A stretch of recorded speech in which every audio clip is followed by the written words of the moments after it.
all the time. And I'd like to have a process put together where, sorry, the people last weekend did it, the permit's pulled, you have to take it off the market until you come to a hearing or something, so it doesn't keep happening. Right.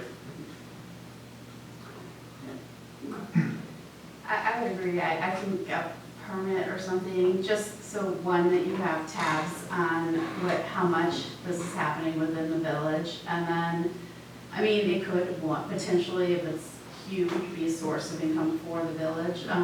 The other part of it is, I think it's a safety issue. Not just for the neighbors, but for the people renting.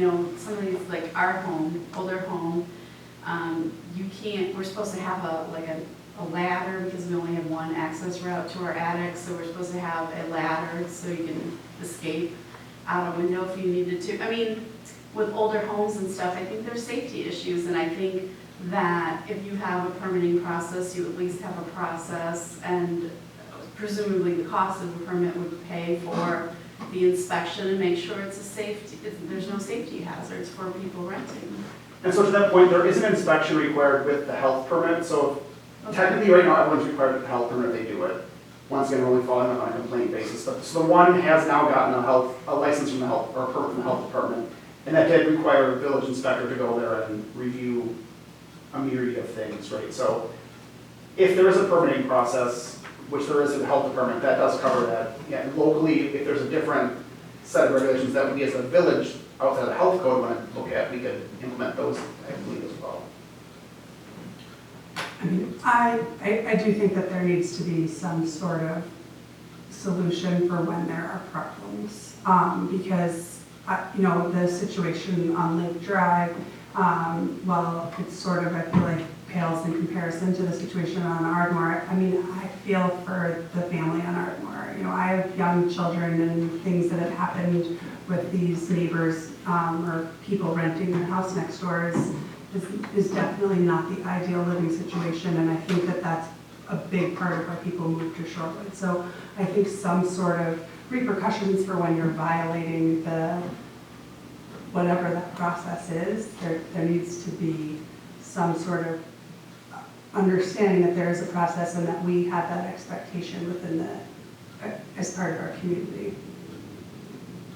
For those of us not familiar with the issues with the house on Ardmore, is it an issue of noise or number of people or hours coming and going? Both, renting every weekend, noise, inappropriate comments in front of children. Yeah, there's a backyard that gets utilized very well apparently, so people come and utilize the backyard. There's a fire pit in the backyard, but. So, a lot of things. Not good for family friendly. No. And I mean, we all know that we have, close homes, and so any even just conversation in the backyard is overheard by the mayor. So just because we were going over the comprehensive plan, like one of the things I had noticed on there was that, there's a objective to have owner-occupied homes. So this sort of falls outside of that. It seems like something that is an objective. This is going against it, and we should regulate it. Yeah. So for the current process of a health inspection and, if there were any violations or you got complaints, or how long are we talking? From my neighbors renting out their house, I filed a complaint with the village and the police department. How long could it take? Should I expect it's going to take for some relief from the village side? So I'll be clear, I can't promise relief, right? I can promise that I will send the letters, right? So from the health department actually has per statute, they have a much more clear process, right? So they send a letter, within 60 days you have to have a license. If you don't have a license within 60 days and you're still advertising it, then they can give a citation. I can't necessarily give one based on solicitation alone. I have to have evidence that it happened. So from the health department, they're going to get that license within 60 days or be subject to citation. So typically that happens quickly. So in this case, I believe we issued the letters in early April, early May months, right? And they received license, I would say, like 3 to 4 weeks after that, because they had to go back, I think, twice to fix some stuff up. So from the health perspective, those can be solved. Whether that provides relief to the person next door is another issue, because if they're renting it for, full week stays, they can't Right. do anything. So I mean, so like, for this example, right, if you have to have a permit within 60 days, you could conceivably rent out your place every weekend for July and August, and then not do it in September, not need a health, like not have to worry about the health department, not really have to worry about Shorewood, and then there's nothing, right? Is that, am I correct? If I wanted to- Yeah, so from the health department's perspective, they send the notice, and you have 60 days to get it. If you ever do it again, I believe that they could just, if they ever see it pop up as a rental, they can do it. But they don't, I'll be honest, they don't have the staff to be watching when they're advertised, right? So, but in terms of sending their letter, they can put on their calendars, like, in 60 days, double check on this. Mine is much more difficult, I would argue, in that I'm only relying currently on police reports because I don't have time to do this either, right? So I send my letter, police report comes in, I verify the length of the stay and under what conditions it was there and whether or not it meets the elements for a citation, and if it doesn't, I thank the chief for the report and I file it away, but So I mean, from my thought is 95% of the time this isn't going to be an issue, who cares, do your thing. But for the 5% that it's going to be an issue or less, I want to have some process that's not going to be 2 months with the state or the health department or anything. I want to have some process where I can go to the village and say, this is a nuisance property, they're renting out every weekend, I need you to say something, I need you to do something about this. And it seems like under the law, if it's 6 days or less, you can, you're just looking for some direction. so there are specific elements to meet a nuisance property requirement, right? So that's always on the table, whether it's the person living there or a person renting it, right? So if there's noise violations or if there's anything like that. So that can be enforced with or without short-term rentals being involved. So just to be clear on that. So if it really is a nuisance property, that can be moved forward. Okay. I think the standards for that are pretty high. And so typically what happens is someone calls in a complaint based on noise or activity or things like that. The police go to investigate that, and when they're there, then they ask, are you the owner, why are we staying here, et cetera, right? So nuisance issues are the reason why the police are called typically. Right. It's not because they just don't know who's there, because for all they know, that could be someone's brother or whatever, right, that, happens to be there. It's when there's a loud party or when there's activity that is quote unquote a nuisance that triggers it. So I wish the state was more flexible in allowing us to, have greater ability to regulate these things, but unfortunately the burden of proof is difficult. But I don't understand, if we can, as a village can permit, right, like require a permit for the rental, then couldn't we pull the permit if they get more than, let's say, 2 police complaints or? Once again, we could pull a permit, but we can't prohibit it from 7 days or more. So then we're stuck in, and, But I have to I mention. mean, I'll say it, but the loophole is people are now posting it for 7-day rentals. And whether they stay there for 7 days or not, I can't prove. And so it's the burden of proof that's difficult for me to issue citations on. So right, we could make a permit subject to certain conditions, and then we would be comfortable that it's happening. But, and we could give a citation or a fine for someone doing it without a permit, but we can't do it if they're state statutes, are above local regulations, so. Right, It sounds like this is more of like a weekend party thing, unless I'm staying here for weeks on end. Yeah. I'm transitioning Hillary's from gonna be, business. Ardmore coming here next summer. But once again, all they have to do is list it for a week, and when the police come and they say that we're staying there for a week, then But the if police say they- thank you very much, and Doesn't the permit require when they check in and when they check out? So even if their listing is for 7 days, doesn't the permit require, like I think you were saying in Madison, that they are doing it so they have to document when they Right. check in and when they check out? the permit could require that for sure, once again, you don't have a permit, so Right. it's a matter of developing a local permit that is useful and enforceable and not burdensome to, administer, so. If you have a nuisance property, then can you document it to the point where you can communicate with the state and have their state license hold? I would have to talk to the health department because Or that's their communicate issue. with Airbnb so that they're taken off the marketplace or, Yeah, I'm just, some I kind would of. imagine that would take forever. You know, regardless of the state or Airbnb. But if the local inspector had to sign off on something for them to get the permit from the health department, couldn't the local inspector also report? Yeah, I unfortunately can't speak to the health department's ability to pull or whatever, but I imagine logically that there would be a way that they could pull that.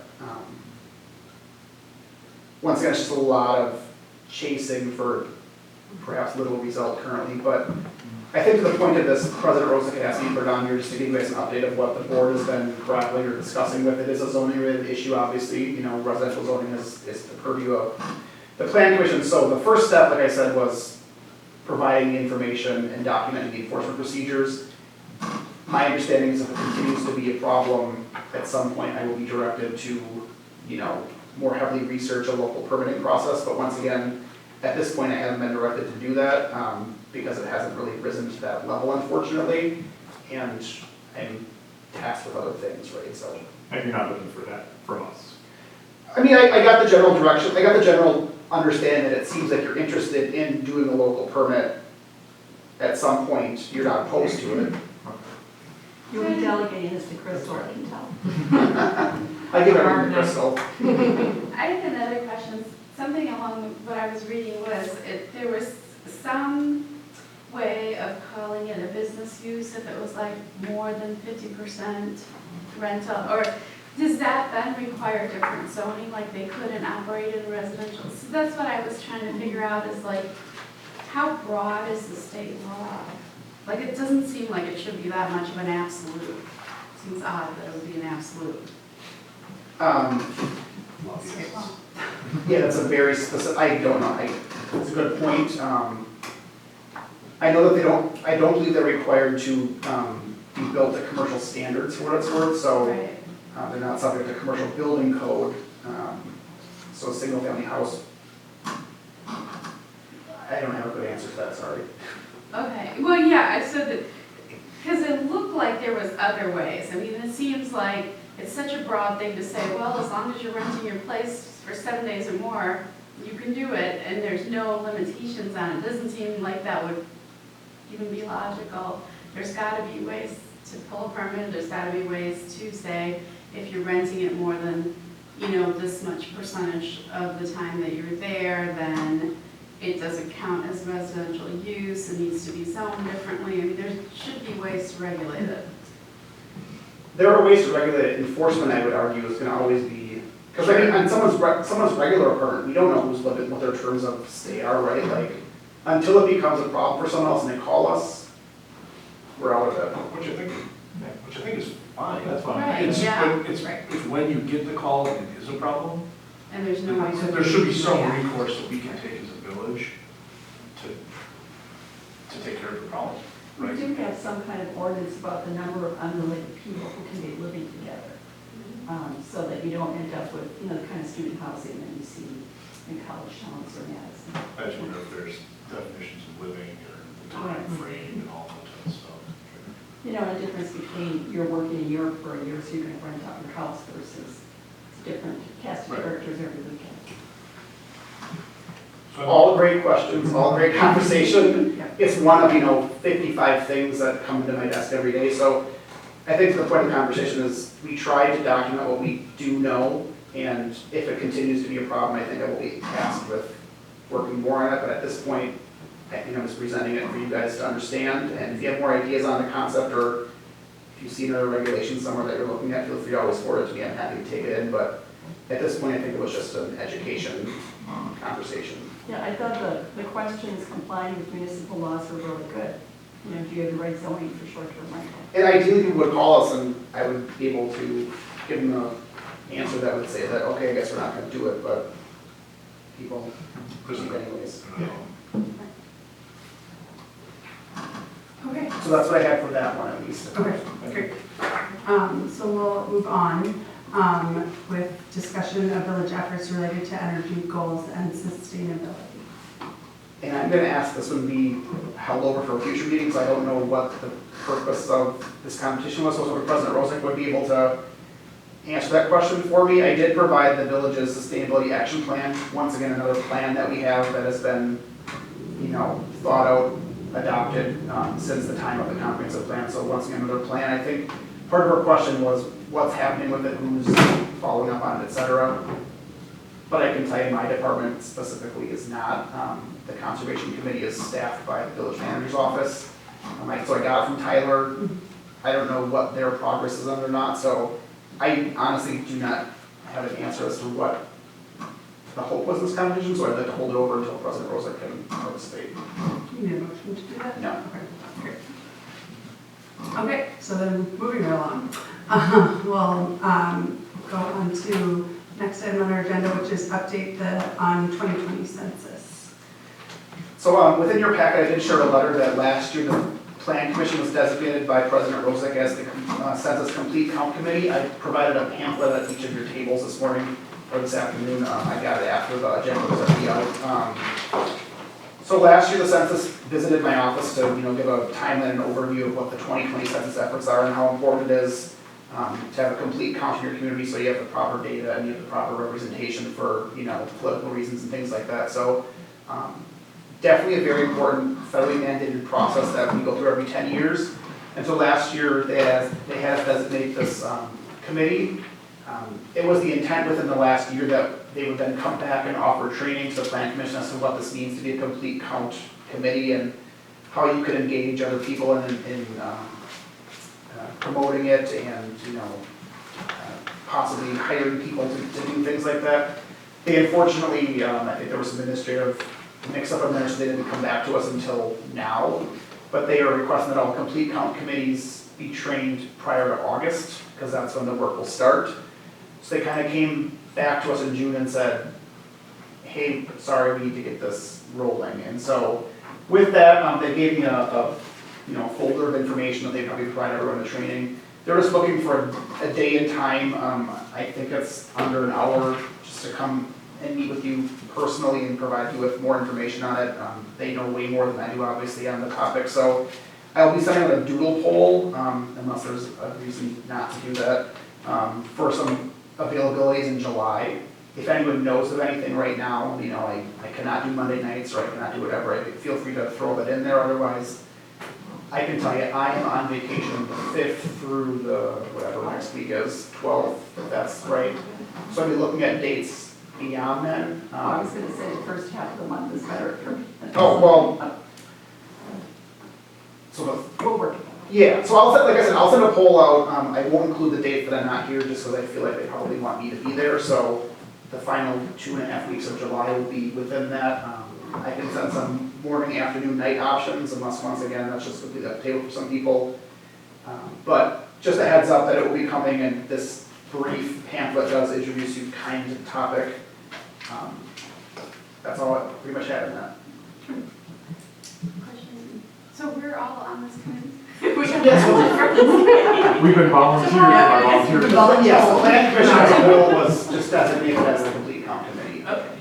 And it really is a volunteer effort, but I think they'll come and emphasize the importance of the census and political representation and things like that. And I don't think they'll disagree with that. So it's a matter of what they'll ask us to do. There's a couple things in here, suggestions, right, of how, it's up to us, right? We could be in the 4th of July parade handing out, right, handing out, complete your census things. And it sounds like Commissioner Kylie Miller worked for the census last time, and so she went door to door in the Lower East Side. I did, I got paid. So yeah, so if they need people to do that in Shorewood, they would come to us and ask, do you know where we can find people to hire for this kind of effort? So they just kind of want a local resource.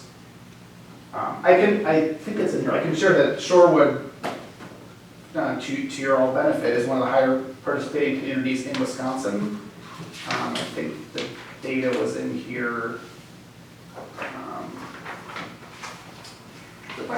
For us, based on the brochure, it looks like a promotional kind of thing, as opposed to us counting. Correct.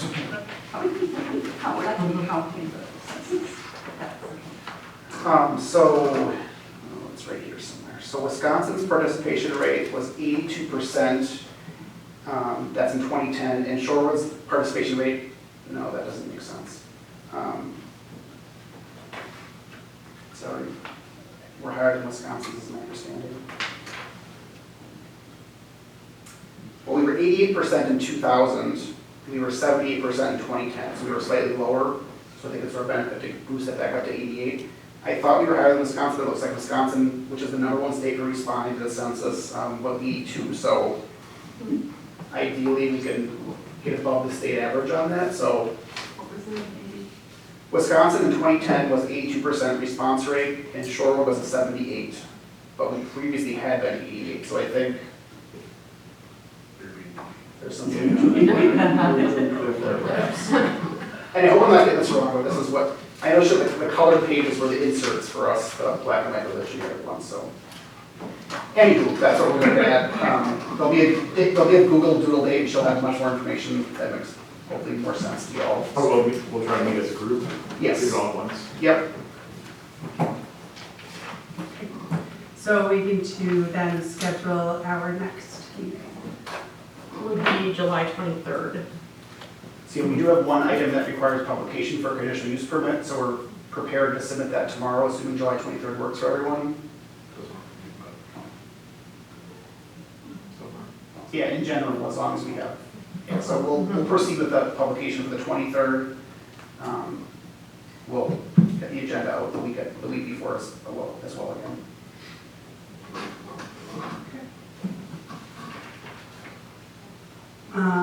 Any future agenda items? I have a question. There's been a lot of buzz about those shorter antennas for 4G or 5G that are going up around the village. There's one right next to the new Spanish immersion daycare. Since we've had to approve antennas on some of the apartment buildings and those big ones in Estabrook Park, do we have to approve those, or are they the ones you were talking about that we? Yep, no, so that was also asked, I'm not sure if it's the board level or how that all came through, but those should have required a conditional use permit. They were approved prior to my arrival, and so they were permitted. There's little the plan commission can do to deny them. That's the bigger issue, is like, we can still require a conditional use permit, but we can't stop them and we can't require certain conditions. So in 2017, there was some proposed legislation that would not allow us to treat them as conditional uses. So I think when they were applied for, that was the understanding as to how to permit them. That never got approved. So we still do have the authority to require conditional use permits for them, but we're strictly limited in what we can or can't do. So Yeah, I thought public safety was one, and since there's a lot of concern about health issues, just, having that so close to the state statute school. specifically said that we cannot review the frequency of the signals that are produced. So So bless those little kids. yeah, I believe, We have to trustee do it. Carpenter, if you were, I believe I gave that to the board as well as an update, so, I can maybe share that back with you in the future, but yeah, we're severely limited in what we can and can't do with them. Okay. But those technically, I would argue, should have come through this body. Any other future agenda items?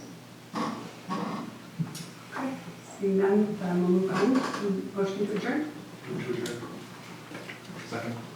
You look at the town hall meeting tomorrow, Sure, yeah, so, Teresa, member of the technical advisory group on behalf of the planning commission, if you wanna remind everyone who's at their desk today, so we have, So, yeah, you get the flyer from the town hall meeting at 2 tomorrow, but think about, what are the things that we struggle with as a planning commission when someone comes to add business?